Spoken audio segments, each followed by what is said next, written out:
বাংলাদেশও অনেক TV channel আছে, যেমন বেশ 35, 36, 40টা হইতে পারে টিভি চ্যানেল আছে। এই 15 বছর 17 বছর ধরিয়া একটা রিপোর্ট দেখছো নি যে স্বৈরাচারী শেখ হাসিনার বিরুদ্ধে কথা কইছে? এত 17 লাখ মিলিয়ন ডলার ফাঁসার হয়েছে।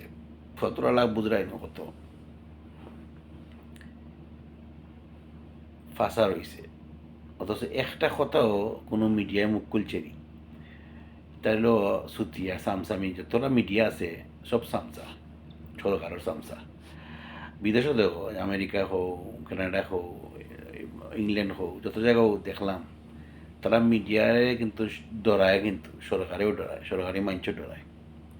আর বাংলাদেশও তারা সরকারে ডরায়, সরকার সামসামি করে। আর যখন 17,000 মিলিয়ন না 17 লাখ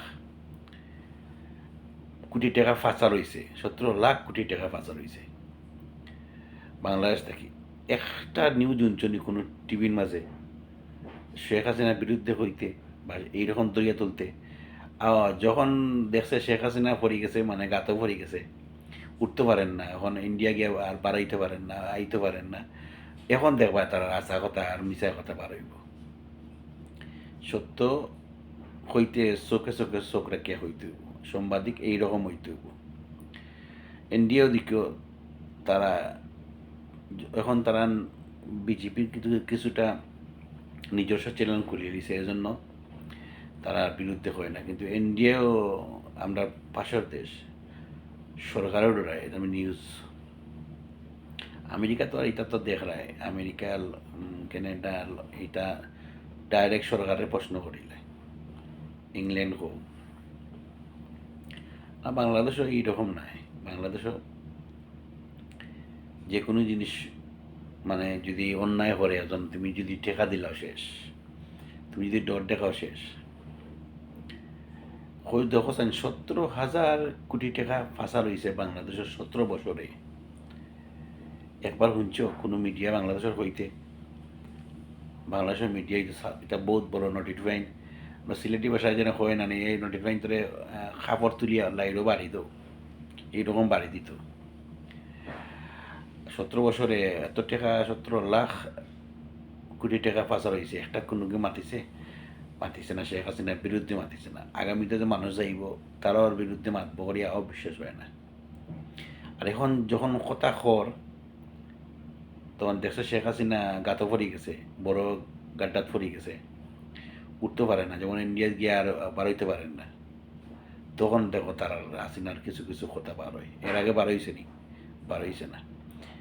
আয়নাগরের কথা বার হলো, এই করা সেই করা, কত টাকা কুচি পাচার করছে শেখ হাসিনার মেয়ে, বা কত টাকা বাঘ পাইছে, জয়ে কত টাকা বাঘ পাইছে, শেখ হাসিনা কত টাকা বাঘ পাইছে।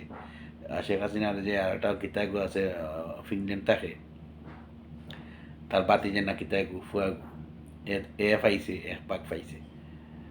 লুট করতে করতে বাংলাদেশ ধ্বংস করে দিছে।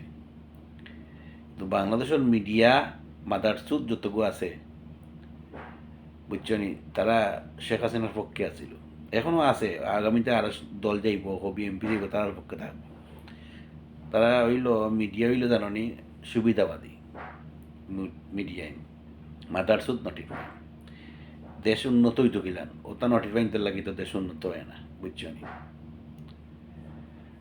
তখন আওয়ামী লীগের অনেকে দেখি আগে আওয়ামী লীগ করতো, এখন দেখো বিএনপি দেওয়ার যুদ্ধের, তা আর এক রাজনীতিক, এটা হলো বাটফারি। ওই তো কিছু মানুষ, একটা মানুষ দেখলাম আমি জামাতো গিয়া এখন বর্তমান সভাপতি হয়েছে, প্রধান হয়েছে, জামাতর কিতা প্রধান হয়েছে, আগে আওয়ামী লীগ করতো। তো এটা বাংলাদেশ হইল নাটক।